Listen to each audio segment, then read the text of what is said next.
Buenas tardes, hermanos. Buenas tardes, pastor. Vamos a abrir nuestras Biblias en el Evangelio ya que estamos estudiando, que es el Evangelio de Lucas. Lucas capítulo 1.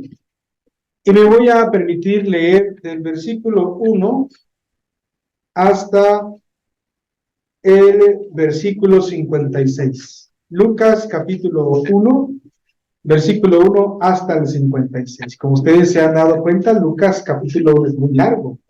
Tiene bastantes versículos, pero muy provechoso lo que dice.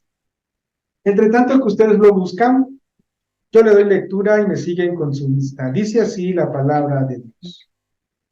Puesto que ya muchos han tratado de poner en orden la historia de las cosas que entre nosotros han sido certísimas, tal como nos lo enseñaron los que desde el principio lo vieron con sus ojos y fueron ministros de la palabra, me ha parecido también a mí, después de haber investigado con diligencia todas las cosas desde su origen, escribírtelas por orden, oh excelentísimo Teófilo, para que conozcas bien la verdad de las cosas en las cuales has sido instruido.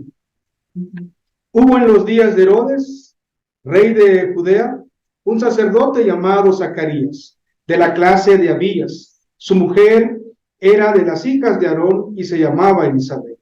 Ambos eran justos delante de Dios y andaban irreprensibles en todos los mandamientos y ordenanzas del Señor. Pero no tenían hijos, porque Elizabeth era estéril y ambos eran ya de edad avanzada.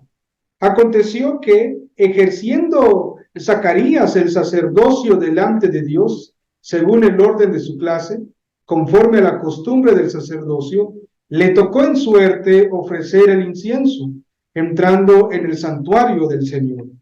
Y toda la multitud del pueblo estaba afuera, orando a la hora del incienso. Y se le apareció un ángel del Señor puesto en pie a la derecha del altar del incienso. Y se turbó Zacarías al verle, y le sobrecogió temor. Pero el ángel le dijo: Zacarías, no temas, porque tu oración ha sido oída, y tu mujer Elizabeth te dará a luz un hijo, y llamarás su nombre Juan. Y tendrás gozo y alegría, y muchos se regocijarán de su nacimiento, porque será grande delante de Dios. No beberá vino ni sidra, y será lleno del Espíritu Santo, aún desde el vientre de su madre.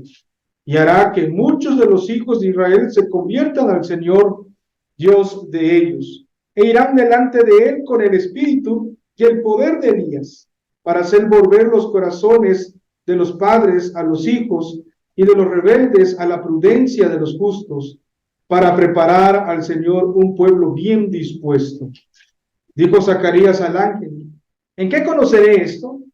Porque yo soy viejo y mi mujer es de edad avanzada.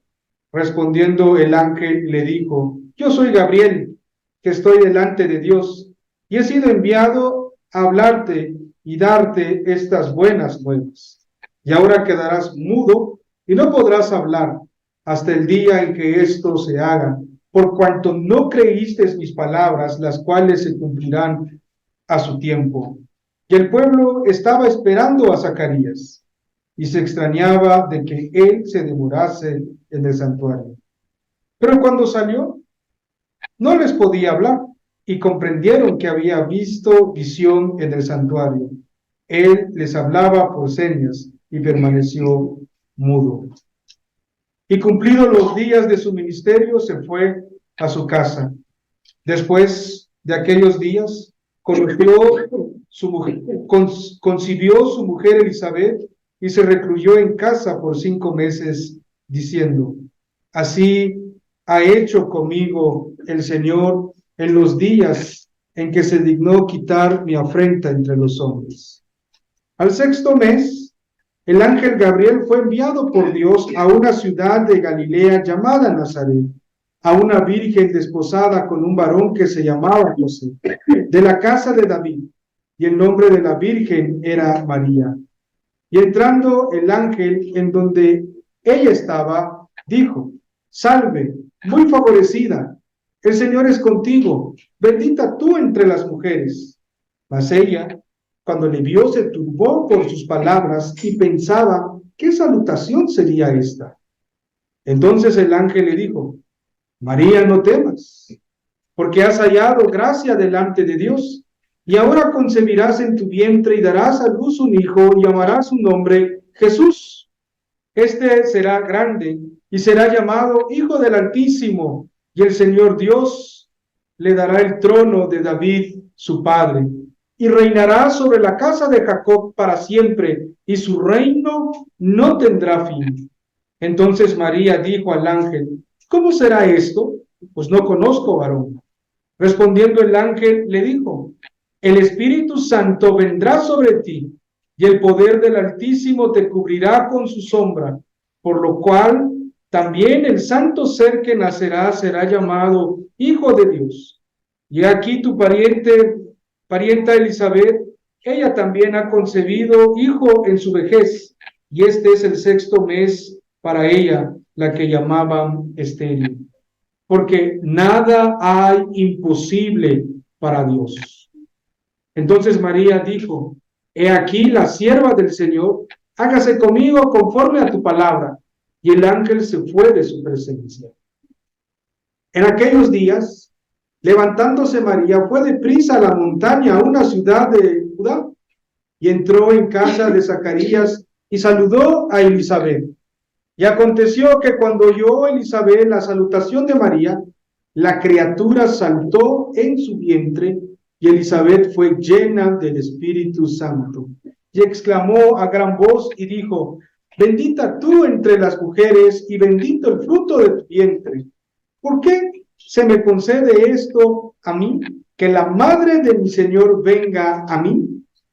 Porque tan pronto como llegó la voz de tu salutación a mis oídos, la criatura saltó de alegría en mi vientre. Y bienaventurada la que creyó, porque se cumplirá lo que le fue dicho de parte del Señor. Entonces María dijo, engrandece mi alma al Señor, y mi espíritu se regocija en Dios mi Salvador, porque ha mirado la bajeza de su siervo. Pues he aquí, desde ahora me dirán, bienaventurada todas las generaciones, porque me ha hecho grandes cosas el poderoso, santo es su nombre, y su misericordia es de generación en generación a los que le temen.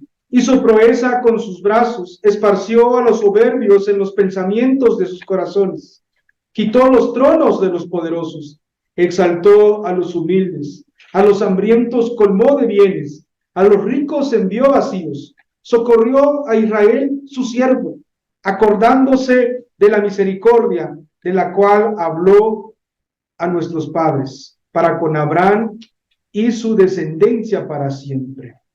Y se quedó María con ella como 3 meses, después se volvió a su casa. Versículo 46 dice, entonces María dijo, engrandece mi alma al Señor, y mi espíritu se regocija en Dios mi Salvador. Engrandece mi alma al Señor, y mi espíritu se regocija. Hoy vamos a escuchar, vamos a meditar el cántico de María. Y vamos a ver su enseñanza y el contenido y lo que tiene aquí. Noten que estamos en el primer orden, como hemos dicho. Estamos hablando de la presentación del Mesías. Y vean que Lucas nos está narrando, nos está hablando de estos acontecimientos. Y estos acontecimientos están rodeados también de alabanzas. Por eso, en una serie que hicimos anteriormente llamamos los villancicos navideños, ¿no? Aquí vemos varios de ellos, varios cánticos. Y aquí tenemos el cántico de María. Lucas, en su escrito, está mostrando grandes dotes que tiene como un historiador, porque nos empieza a resaltar 2 cosas importantes y que va a correr por todo este evangelio. ¿Cuáles son esas 2 cosas importantes? Nos va a hablar acerca de la identidad de Jesús. siempre va a estar mostrándonos quién es Jesús. Y lo segundo que va a estar mostrándonos Lucas en su evangelio es lo que Jesús ha hecho, lo que Jesús vino a hacer aquí. Por eso él, inspirado por el Espíritu Santo, empieza a investigar con profundidad todas estas cosas, como él llama, desde su origen, en cuanto a la verdad de Dios, en cuanto a esta realidad. ¿Quién es Jesús y qué ha hecho Jesús? Hasta ahora, en la narración que Lucas nos ha presentado, ha estado mostrándonos que el origen de este hecho concreto de la llegada del Mesías se encuentra en el Dios Trino. Y hemos hablado de esto y mencionado esto en el sermón pasado. Y nuestro Dios, en nuestra historia humana, Él despliega progresivamente este hecho, esta verdad, y en Él se cumple, en Cristo se cumple. Con la llegada de Cristo es el clímax de lo que el Señor prometió en el Antiguo Testamento. También es importante recalcar que Lucas está hablándonos aquí de la identidad de este niño que ha venido. Esta identidad aún nos lo menciona aquí estando en su forma de embrión. Nos dice que este embrión milagrosamente concebido es Jesús. En el versículo 35 nos los dice.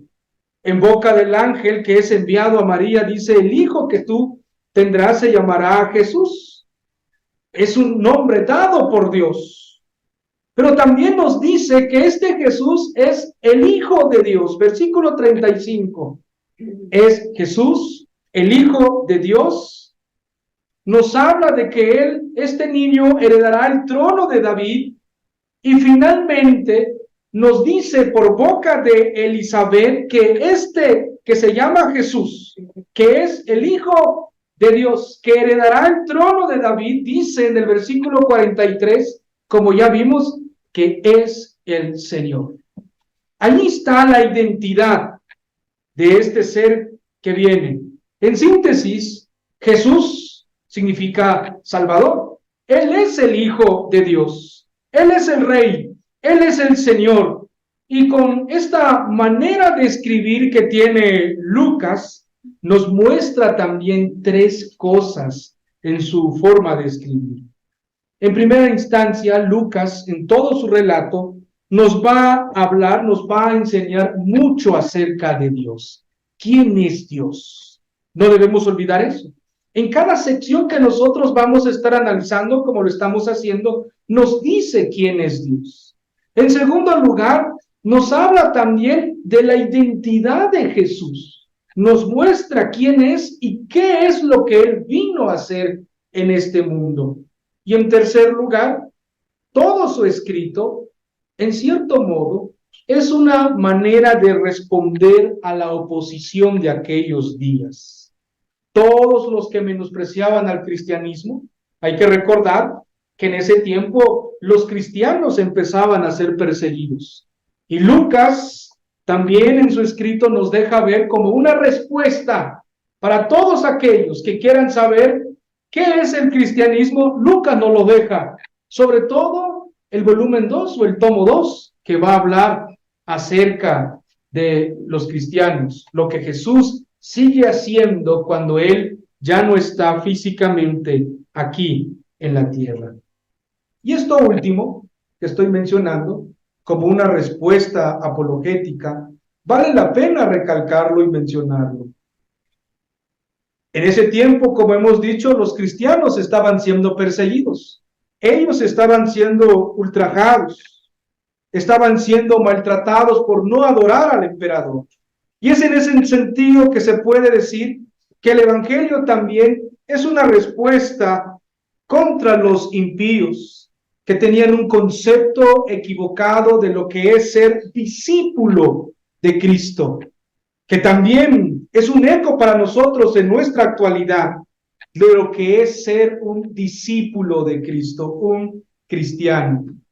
Y es por decirlo de alguna manera, que este evangelio también es un evangelio apologético, en donde se articula, en donde se va a presentar y se va a desarrollar y se va a defender también la identidad clara de quién es Jesús y qué es lo que él ha hecho por su pueblo, que es, en cierto modo, algo distinto a lo que se vivía en esa cultura, en la cultura romana.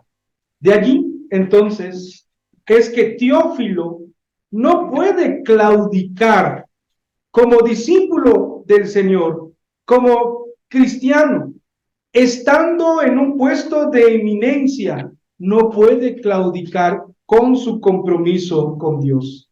Él, Teófilo, tenía que afirmarse en guardar los mandamientos del Señor, en obedecer, en proclamar la verdad ante todos los detractores del cristianismo.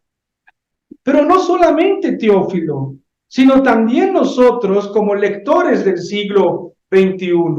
Lucas está escribiendo también para nosotros, para recordarnos donde quiera que nosotros estemos como creyentes, que estamos comprometidos con Dios y que nuestro compromiso con Dios no puede ser movido por nada. En este caso, en el contexto, ni por las persecuciones, ni por los maltratos, ni por las enfermedades, ni por nada, sino que nosotros estemos firmes, cimentados en Dios, proclamando la verdad, confiando en Él. Eso es lo que nosotros tenemos que mirar en este evangelio. Es que en esta tarde entonces vamos a seguir el orden lógico que nosotros encontramos en este cántico de María o en este himno.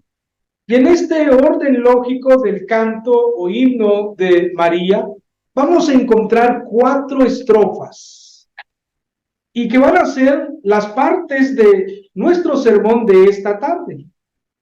En el primer párrafo o en la primera estrofa, allí se nos va a presentar una alabanza a nuestro Dios, recordándonos a nosotros nuestro fin principal. En la segunda estrofa se nos va a mostrar los atributos de Dios. María va a cantar y va a elogiar esto de nuestro Dios. En el tercer párrafo se presenta a través de este poema, de este cántico, el nuevo orden que Dios está estableciendo. Hay un nuevo orden que Cristo ha establecido y que está presente en nuestro tiempo. Y en cuarto lugar, María, a través de este cántico, nos va a recordar el pacto de Dios. El pacto que Dios hizo en el Antiguo Testamento y que tiene un fiel cumplimiento con la venida del Mesías. Y que esta venida es para nuestra salud, es para nuestra salvación. Este orden lógico que encontramos aquí es lo que nosotros vamos a seguir.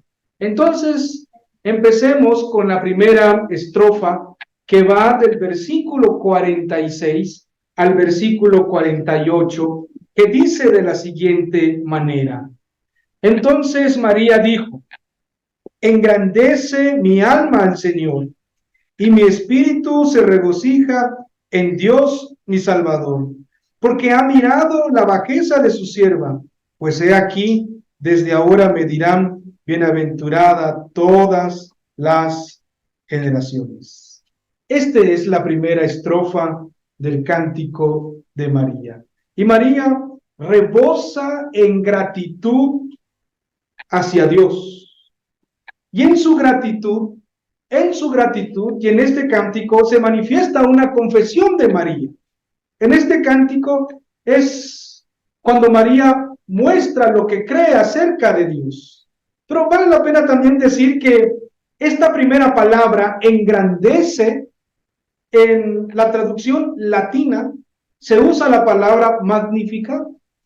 Por eso se le conoce también a este cántico como el Magnificat de María. Así se le conoce. María entonces rebosa de alegría, de gozo, y canta al Señor. Y este engrandecer al Señor, ella, con mucho conocimiento que tiene, y que claro está, que este conocimiento implica emoción y sinceridad, ella quiere dar honor y gloria y alabanza al Señor Dios. La exclamación de gozo de Elizabeth cuando la saluda María hace que inicie un himno, un cántico, María también. Ese es el contexto donde se empieza a dar. En la primera estrofa, como ya hemos leído, encontramos un paralelismo, una manera de escribir también de la forma hebrea. Y en ella se va a escuchar que el ser de María magnifica al Señor. Ella está proclamando la grandeza del Señor Dios. En ella hay adoración, hay gozo, que es la mejor respuesta que debe dar una criatura redimida. Esa es nuestra respuesta como creación de Dios y también como recreados en Cristo. Todos los creyentes, nosotros adoramos al Señor.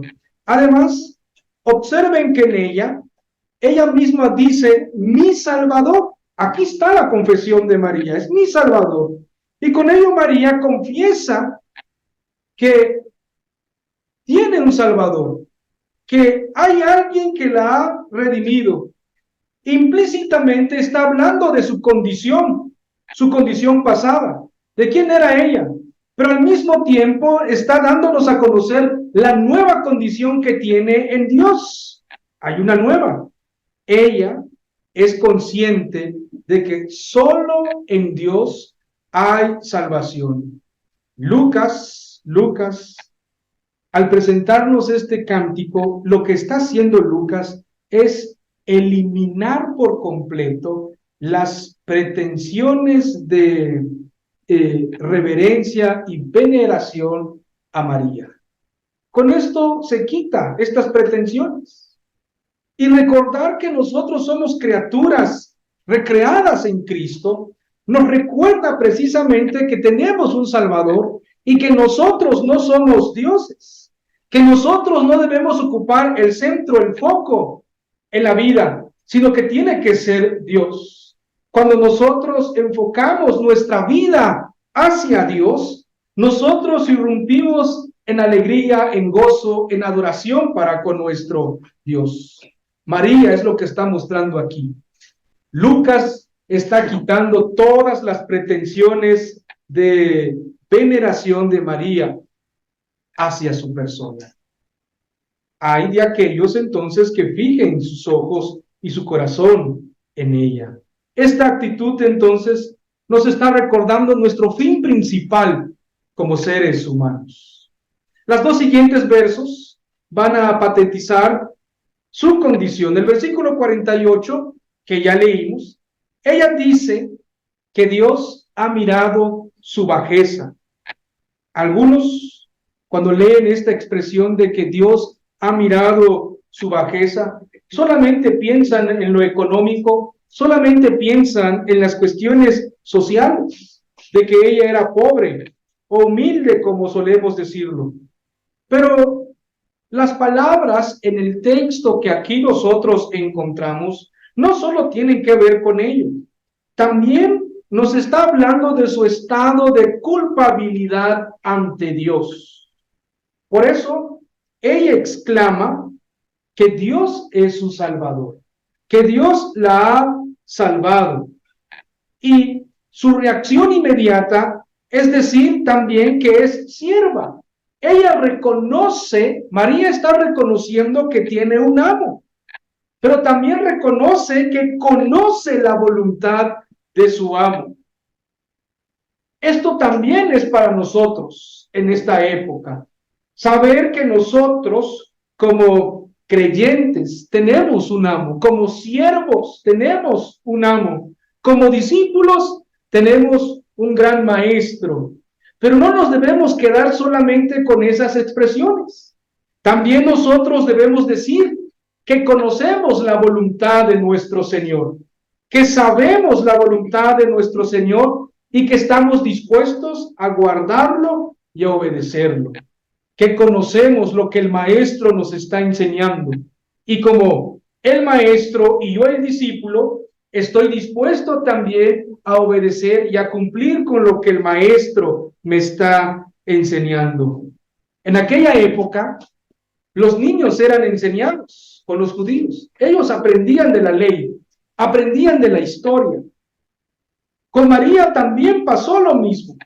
Muy posiblemente María conocía los salmos, sabía de los profetas, porque las mujeres de su época y de su edad también conocían las escrituras y por eso cantaban y alababan al Señor. Podemos entender entonces que el cántico de María que nosotros tenemos aquí registrado por Lucas surge como resultado de conocer las escrituras y los profetas de Dios. María entonces está alabando y al alabar a Dios manifiesta quién es ella y quién es su Salvador. Hay una confesión de ella. Noten que en la última parte del último verso comunica que todas las generaciones, dice el texto ahí, vean en el versículo 48, pues he aquí, desde ahora me dirán bienaventurada todas las generaciones. Esa última expresión también ha sido malentendida. No está diciendo que María va a ser venerada. No está diciendo que las siguientes generaciones van a hacerle un nicho a María para colocarla allí. Eso no es lo que dice el texto. Lo que el texto está diciendo que las demás generaciones, todas las generaciones van a adorar y van a alabar a Dios por el modo grandioso en que Dios ha tratado a María. Dios ha manifestado su gracia para con ella y todas las generaciones adorarán a Dios. Eso es lo que nos enseña el texto. Las cosas buenas y los detalles de Dios que Dios nos da es para que nosotros adoremos a Dios y no es para que nosotros adoremos al bendecido, porque esa es la visión del mundo. Ese es el concepto que algunos tienen. Cuando empezamos a ver que hay alguien que ha sido bendecido por el Señor con X cosa o con cualquier cosa, hay la tendencia de imitar a aquel que ha sido bendecido. Y nos olvidamos de que las bendiciones vienen de Dios. Y hay la tendencia a imitar también cosas de esas personas. Con esta primera estrofa, entonces, María nos empieza a colocar los pies en los suelos para recordarnos que todas las cosas buenas, los detalles, vienen de nuestro Dios. Y si Él nos los da, es para que nosotros le adoremos solamente a Él. Porque de Él vienen todas las cosas para nuestro bien. Por eso, la primera estrofa es esta invitación a alabar al Señor. Es esta invitación a que nosotros con gozo elogiemos su nombre. El segundo verso nos va a mostrar los atributos de Dios. Nos va a hacer más claro la identidad del Dios de María, que es nuestro Dios también. Versículo 49 al 50 dice, porque me ha hecho grandes cosas el poderoso. Santo es su nombre, y su misericordia es de generación en generación a los que le temen. Dice el texto. María entonces sigue exaltando a nuestro Dios. Ahora en su cántico va a identificar a su Salvador, va a identificar a su Señor. Y lo hace por la mención de los atributos que aquí aparecen. Ella dice en primer lugar, ha hecho grandes cosas el poderoso. Es lo que dice el texto. El nacimiento de Juan, que también es un hecho portentoso de Dios, y la concepción milagrosa de Jesús son acciones puntuales de Dios. Son acciones que proceden solamente de Él y manifiestan estos hechos la magnificencia del poder de Dios, sobre todo este hecho de la concepción milagrosa. Es una obra concreta e histórica que se da en la historia de la humanidad. Y aquí María, en lo que está experimentando ahora, ella puede conocer la omnipotencia de Dios y su salvación. Pero aquí también va a salir un principio que va a correr por todo este evangelio y que vamos a tocarlo más adelante, que el milagro que aquí se está dando, de esta concepción virginal, es una autenticación de la palabra de Dios. No olvide eso. El milagro que aquí empezamos a ver y que María está interpretando que es del poder de Dios, está autenticando la palabra de Dios. ¿Qué palabra? Cuando el ángel le dijo que concebirás, cuando el ángel le dijo será llamado Jesús, será hijo de Dios, el ser que viene, o en boca de Elizabeth es el Señor. Ese milagro entonces autentica la palabra de Dios. ¿Y por qué menciono esto y lo recalco? Porque después vamos a ver en el ministerio de Jesús que Él hizo milagros. Él realizó milagros. Y creo que en esta época hay un concepto equivocado de los milagros.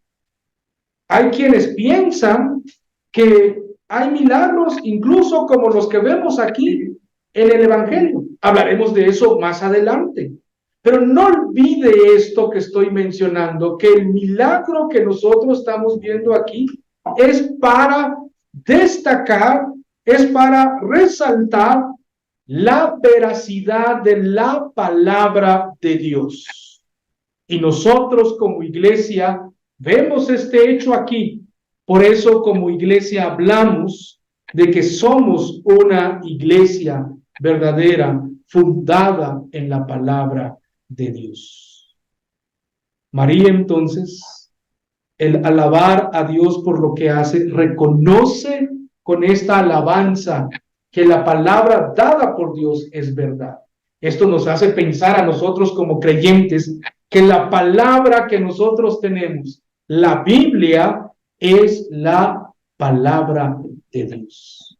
Y vean, cuando alguien reclama un milagro que ha hecho, lo que está diciendo es lo contrario. Su palabra es palabra de Dios y la palabra de Dios ya no es palabra de Dios. Por eso, recuerden eso, el milagro va a autenticar la palabra de Dios. Hablaremos de esto en otros pasajes muy claros cuando lleguemos a ello. Pero aquí noten que María lo empieza a mostrar en su cántico y que Lucas, que lo está escribiendo, lo va a mostrar más adelante con los hechos de Jesús. María entonces menciona no solamente que Dios es todopoderoso, que tiene poder, menciona otro atributo. Dice que su nombre es santo. Aquí está la santidad. Ella habla de la trascendencia de Dios. La santidad de Dios comunica eso, que Dios tiene un lugar, que tiene un trono, los cielos. Él es distinto a su creación. Pero también está hablando de la perfección del carácter moral de Dios, que no hay maldad en Dios, que Él está por encima de toda la creación, pero también está con su creación. Este es el Dios que María confiesa creer, y es el Dios también que nosotros confesamos creer. Y que el milagro se esté dando y se esté cumpliendo, pues nos está diciendo este cántico que en verdad nuestro Dios es todopoderoso y que en verdad nuestro Dios es santo, que tiene un carácter moral, donde el pecado y la mentira no tiene cabida delante de Dios. Nos muestra entonces la identidad del Dios que nosotros adoramos. ¿Quién es nuestro Dios? Los siguientes versos de este cántico van a destacar la misericordia de Dios. Dice, su misericordia tiene que ver con el pacto de gracia. Nos va a hablar estas estrofas. Y esta soberana actitud inmerecida de Dios dura por toda la eternidad. Es lo que nos dice estos versos. Dice el verso 50, y su misericordia es de generación en generación a los que le temen. María entonces está elogiando esta parte de Dios, que tiene que ver con el pacto de gracia, como lo va a mencionar en las últimas estrofas. María sabe quién es el Señor. Sin embargo, noten que la misericordia que aquí se está mencionando en el cántico es dada a los que le temen. Ahí es lo que dice el texto. La misericordia de Dios los disfrutan todos aquellos que viven en piedad. Y aquí este cántico nos está hablando de las obras de nosotros como creyentes. El hecho de que hacemos obras, o que obramos, o que obedecemos, y que guardamos sus palabras, es porque somos parte del pueblo de Dios. Quiere decir que tememos a Dios. Y si tememos a Dios, el Señor ha mostrado su misericordia a nosotros. Y Lucas está escribiendo para Teófilo y todos los lectores de aquella época. También nosotros somos lectores de esta época. Y nos recuerda Lucas que nosotros, el pueblo de Dios, gozamos de la misericordia, donde el Señor ha tomado nuestras miserias, todas nuestras miserias, y las ha colocado en su corazón y las ha cargado en la cruz del Calvario por nosotros. El sentido de la palabra misericordia, ¿no? Misericordia, corazón, tomar miserias del otro. Cristo es quien hizo eso. Tomó nuestras miserias por nosotros en la cruz del Calvario. Pero también debemos decir que lo contrario también es cierto. ¿Qué es lo contrario? Que aquellos que no temen a Dios, aquellos que desprecian a Dios, no queda más que un horrendo juicio sobre ellos. Así como Dios muestra su misericordia, también Dios es un Dios de justicia y muestra su justicia para con aquellos que lo desprecian, para aquellos que piensan que no agradar a Dios por ser cristianos no va a pasar nada. El Señor tarde que temprano mostrará su justicia. Él llega y muestra. Dios está en su iglesia. Él conoce nuestros corazones. Él sabe la actitud con la que nosotros venimos a adorar al Señor. Él conoce lo que hay en lo profundo de nosotros. No lo podemos engañar. Él sabe lo que hay en nuestra mente. Y el Señor muestra su misericordia con los suyos, pero también muestra su justicia para con aquellos que pretenden engañarlo. María, al cantar este cántico, nos recuerda este hecho. Si hay misericordia para aquellos con los que temen a Dios, también hay justicia divina para aquellos que desprecian a Dios. María entonces elogia los atributos de Dios. Y eso es alabar al Señor. Eso es cantar al Señor. Que nosotros elogiemos los atributos de Dios. Ella dice que es poderoso. Ella canta porque hay santidad en su nombre. Ella alaba porque nota que Dios es misericordioso. Se exalta las virtudes del Señor Dios. Y al hacerlo, es porque ella tiene conocimiento y ha obedecido y obedece a Él, al Señor. Quiere decir, hermanos, que cuando nosotros alabamos a nuestro Señor, cuando nosotros cantamos a nuestro Señor, cantamos los atributos comunicables e incomunicables de Dios. Que nuestras alabanzas sean siempre reconocer la grandeza, la magnificencia de Dios, que su nombre es santo, que Él es todopoderoso, que Él es misericordioso. Venimos aquí a cantar a nuestro Dios. Por eso son importantes las letras que nosotros cantamos. porque muchas de las canciones también que hoy se cantan en muchas iglesias no tiene más otro propósito que alabar al adorador, que elogiar las acciones del adorador, que estar exaltando el porte y las palabras del adorador. La adoración, la alabanza, es que nosotros cantemos y elogiemos los atributos tanto comunicables como incomunicables de Dios. Venimos nosotros a adorar al Señor. Ese es el Dios que nosotros adoramos.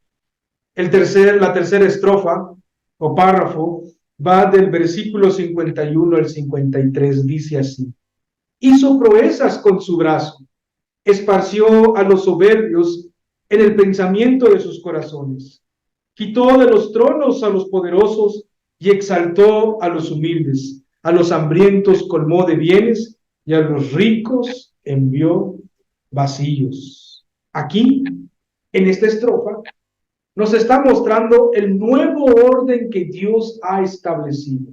Y es un orden que el Señor ha establecido que es contra cultura, contra cualquier otro orden que hay aquí en este mundo. El Señor es quien establece un nuevo orden. El cántico entonces de María resalta este nuevo orden que Dios ha establecido. Es decir, este orden es su reino.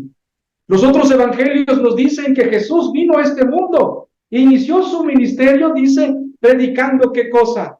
El reino de los cielos se ha acercado.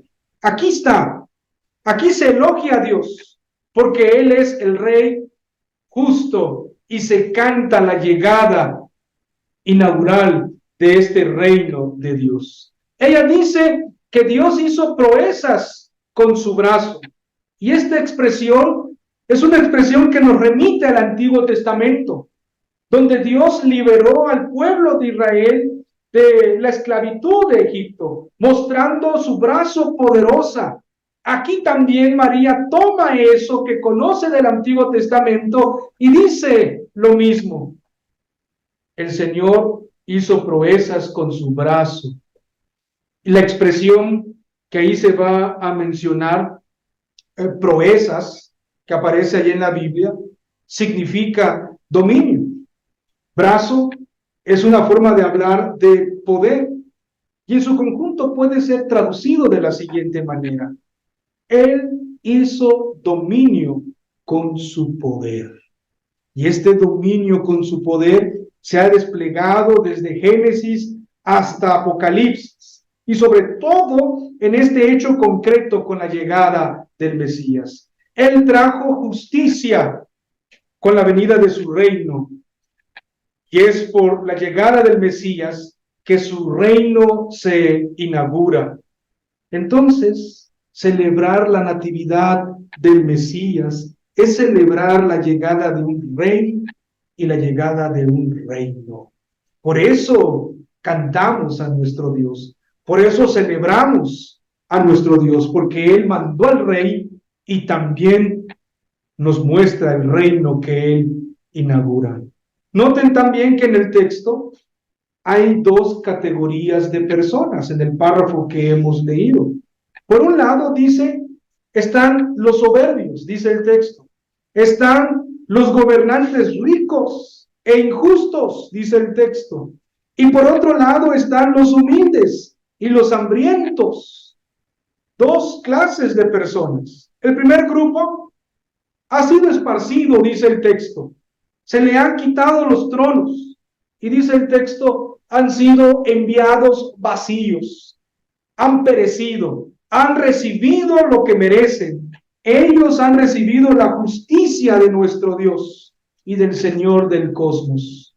Tienen su justa retribución. Y el segundo grupo que se menciona allí, en esa estrofa, han recibido, dice el texto, la misericordia del Rey. Este nuevo orden que Dios establece con la llegada de Jesús, el Hijo de Dios, en verdad trae gozo, es emotivo y es razón para que nosotros exaltemos su nombre. Sin embargo, esto no es nada nuevo. Ya en el Antiguo Testamento nos dice que Él está sentado en su trono. Isaías lo vio en el trono sentado, gobernando. Pero con la llegada de Cristo podemos ver completamente, palpablemente, o como dicen los apóstoles, lo que nuestros ojos han visto, lo que nuestras manos han tocado. Esta forma de enfatizar de que en verdad nuestro Dios ha estado gobernando y que el trono nunca ha estado vacío. Nos muestra entonces que siempre está gobernando y controlando todas las cosas en su reino. El nuevo orden que Cristo vino a establecer es contracultura, contra todo lo que nosotros podamos suponer y ver en este mundo. Solamente el orden que Él trae es vida y es paz.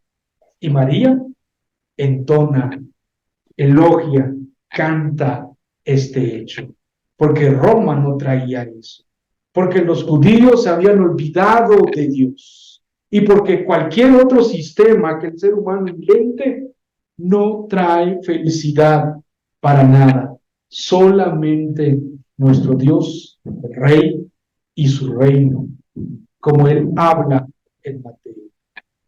La cuarta estrofa va del 44 al 56.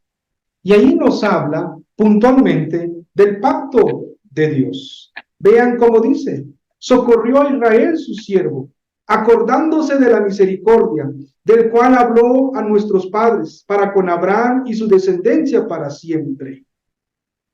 Y el versículo 56 dice: y se quedó María con ella como 3 meses, después se volvió a su casa. Pero este último párrafo o esta última estrofa, María sigue cantando la fidelidad de Dios. Ella menciona el amor fiel de Dios por su pueblo. Allí dice: socorrió a su siervo. Aquí se está cantando lo que significan los hechos poderosos de Dios. Observen que también en esta forma de escribir, que es una forma hebrea, escrita en griego, es un paralelismo. La forma en que escriben los hebreos constructivo va aumentando lo que va diciendo en cada línea.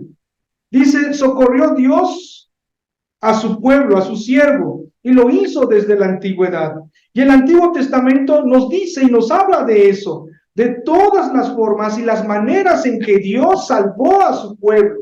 El Señor Dios siempre dispuesto para ayudar a su pueblo. Y aquí se usa el nombre Israel para referirse al pueblo de Dios. Y como hemos estudiado en Apocalipsis, nosotros sabemos que somos el nuevo Israel, donde el Señor vino para socorrer a su pueblo. Él viene. Y esta frase de socorrer no lo notamos en el español, pero en la forma en que Lucas está escribiendo, usando el lenguaje griego, es una acción puntual, una acción que se hace en el pasado, pero que se hace bien y una vez para siempre. Dios lo realizó en el pasado y Él, al realizarlo, es la forma en que Él ayuda a su pueblo. Pero también el texto dice allí: socorrió a Israel su siervo. La expresión siervo que aparece allí no es el significado como tal de esclavo, como hemos mencionado. Es una traducción que nosotros tenemos en Reina Valera. Pero la palabra que usa Lucas aquí en siervo también puede ser traducido como hijo. De hecho, la palabra debe ser hijo. Y una forma de traducirlo es: Dios ayudó al pueblo del pacto, su hijo. Dios ayudó al pueblo del pacto, su hijo. Y es así como Lucas nos muestra cómo María está cantando el amor que Dios tiene por su pueblo por gracia. Y las expresiones que aquí se usan son las expresiones de ternura, como un padre hablando a su propio Hijo. Nos recuerda que la llegada del Mesías es nuestra salvación.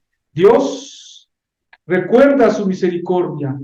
El pacto que reveló en Génesis capítulo 3, versículo 15, que es el pacto de gracia, se despliega por toda la Biblia, que tiene su clímax con la llegada del Mesías. Y María celebra este cumplimiento histórico.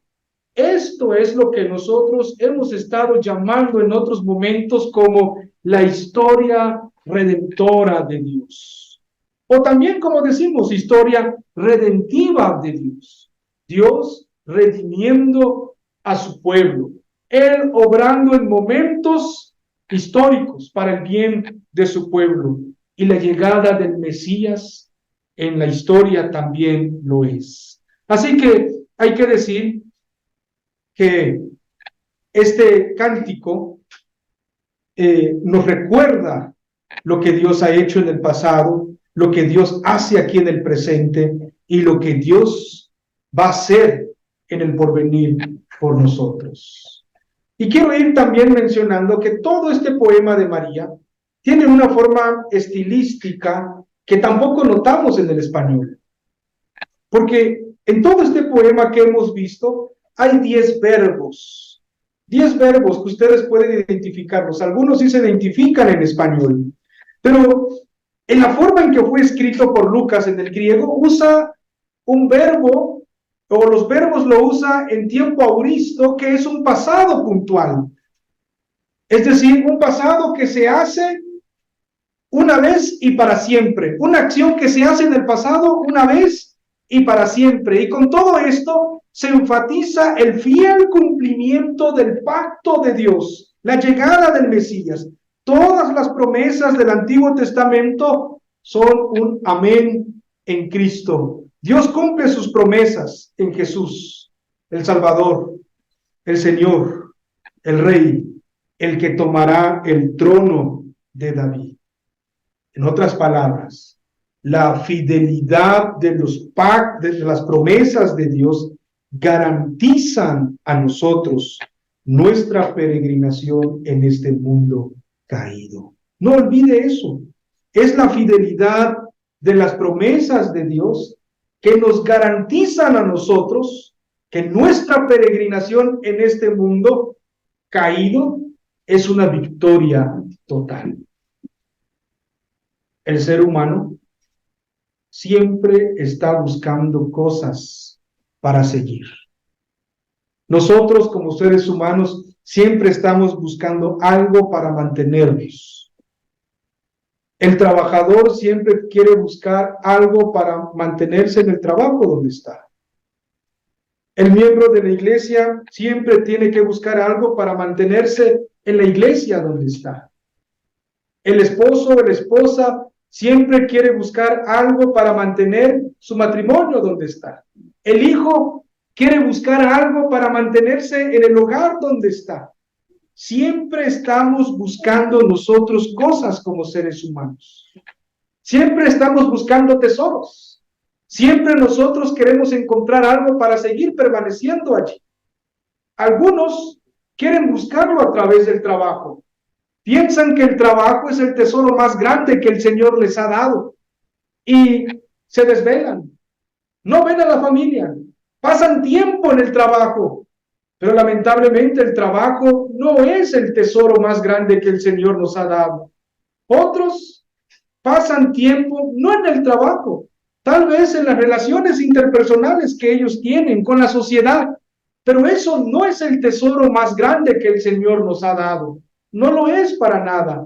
Otros buscan su tesoro en su carácter, en ser joviales, en poder ser queridos por todos, en tratar de construir una imagen modelita de oro donde todos pueden aceptar. Pero eso no es el tesoro más grande que el ser humano tiene que buscar. A través de este cántico, María nos muestra que nosotros como creyentes debemos fundarnos en Dios y en adorar a Dios. Si nosotros adoramos a Dios y le reconocemos como María lo ha hecho, como Señor, como Salvador, como Todopoderoso, todas nuestras relaciones y todos los aspectos de nuestra vida van a manifestar verdaderamente que somos hijos de Dios. Porque es, como dije, en la fidelidad de las promesas de Dios que tenemos garantía de que nuestro actuar, nuestro peregrinar, nuestro hablar, nuestra actuación en este mundo caído tiene sentido y significado. Pero cuando nosotros cambiamos nuestra adoración a Dios por otras cosas, entonces empieza la caída. Hay que buscar a nuestro Señor y nosotros podemos hacerlo porque estamos en Cristo. Y si estamos en Cristo, podemos cantar como María, que Él es nuestro Salvador, que Él es el Todopoderoso, que Él es el Santo y que Él es el Misericordioso, y quitar de nuestra mente todas las pretensiones de egolatría de nuestra persona y centrarnos solamente en Dios. Eso es lo que nos enseña el cántico y eso es lo que tiene para con nosotros su palabra, que nosotros cantemos a nuestro Dios, adoremos a nuestro Dios, porque nuestro tesoro es la identidad de Jesús y lo que Él hizo por nosotros. Por eso adoramos. Oremos, hermanos. Padre, muchas gracias por tu palabra. Gracias, Señor, porque Lucas, el médico amado, escribió este evangelio. Inspirado por tu Espíritu Santo, podemos conocer este cántico que María entonó, que nos recuerda, Señor, quién eres tú, quién somos nosotros y lo que tú has hecho, y que nuestra vida tiene sentido y significado cuando nosotros te adoramos a ti. Gracias, Señor, porque nos recuerdas que tú eres el único Dios y nosotros somos siervos tuyos. En tus manos, Señor, estamos. Bendice a tu pueblo. En el nombre de Jesús oramos. Amén. Vamos a ponernos de pie.